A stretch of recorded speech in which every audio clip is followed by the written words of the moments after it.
What's up, everybody? Ben Resi here for Odd Chopper, bringing you my favorite bet of the day. It's Wednesday. It's August 16th in the sports world. Sports are dragging along. It's the dog days of summer. There's no doubt about it. A lot of baseball on the docket, but football will be here soon enough. And regardless of what's here, we got you covered at Odd Chopper. If you're joining us for the first time, hit the like button. Take a look around. Subscribe to this channel. Yesterday, over 9 on this video for the Nationals and Red Sox. If you watched that game, it was 5-4 in the fourth inning, and it ended 5-4. That is a disgusting push. I hope a lot of you got it at 9. It moved to 9.5, and I'll be honest, I took more at 9.5, so I split a push loss, which is just disgusting. For this video, obviously, no damage. We get the push, but deserved better there. We got a lot of bounces last month. We're going to take some lumps, but that's okay. We're going to turn around right here before I get to the Guardians and Reds. I do want to mention always the ability to shop. No better example than yesterday.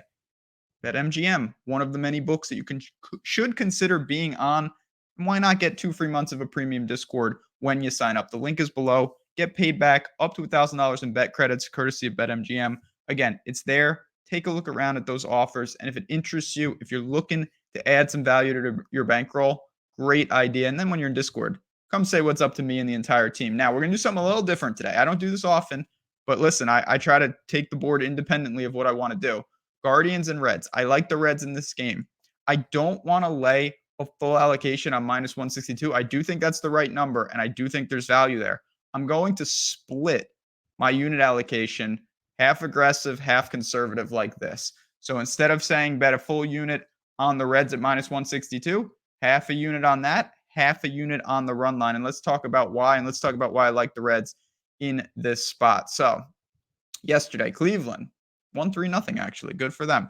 58-62 team for the Guardians here, 27-34 away from home. Mr. Syndergaard on the mound. He's back. He's healthy. He's had a weird year. 2-5 with a 6.35. His road splits are horrible. Again, innings, the sample size is very small because he was hurt. 0-2 with a 9.21, though. That doesn't sound good. And again, he's returned in late July. He's had 3 starts.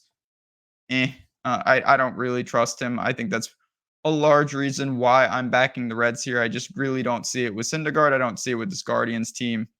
So that sets the table for us and sets the table for Andrew Abbott. Quality starter. He did get knocked around his last home start against the Nationals, but long-term 7-3, 2.95 for this lefty. 2-2 at home with a 2.75 opponent batting average of just 163. That's stellar. Really, really good numbers there. I trust him quite a bit. So right off the bat, we get into these teams again. They're both middling teams. When you look at the Reds, they're 62-59, 29-32 away, not away from home, at home. They need these games. If they're going to make any type of move, these are the type of series you can't let slip. And with Abbott on the mound, I think there's a pretty decisive advantage. Syndergaard, again, the injury issues, who knows where he's at.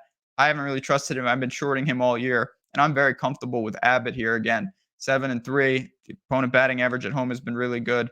I expect a quality start from him, and if we get that, all we got to do is get to this bullpen. We'll be in good shape against the Guardians. Now, let's talk about the actual bets themselves. So first things first, what do I always do?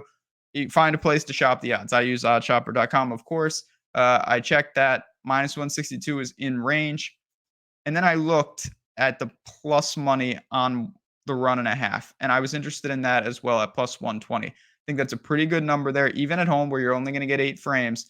At 9.5 with a juice to the over slightly, very slightly, there are going to be runs in this game. I agree with that line. I agree with that total.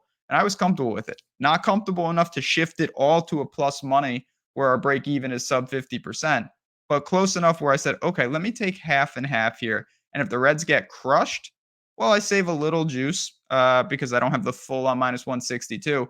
And if the Reds absolutely dominate, I get paid off a little more, for the plus money on the 1.5. So it's the best of both worlds. I don't do this often, but I think today's the type of day to actually consider splitting your Reds exposure between run line and money line. So there we have it. We're just all things Cincinnati Reds at home today against the Guardians.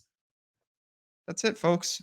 Happy Wednesday, of course. Appreciate you guys tuning in. As always, if you have any questions, you find me in Discord. You find me on Twitter at JazzRazDFS. And let's see if we can close the deal unlike yesterday. We don't want any more pushes. It's going to be very difficult to push these considering we bet money lines and run lines. But nevertheless, you don't want to be messing around with that. Let's just put a couple W's on the board for me, for Odd Chopper, and for the Cincinnati Reds. Thanks again for tuning in. Good luck. Enjoy the day. and I will talk to you guys soon.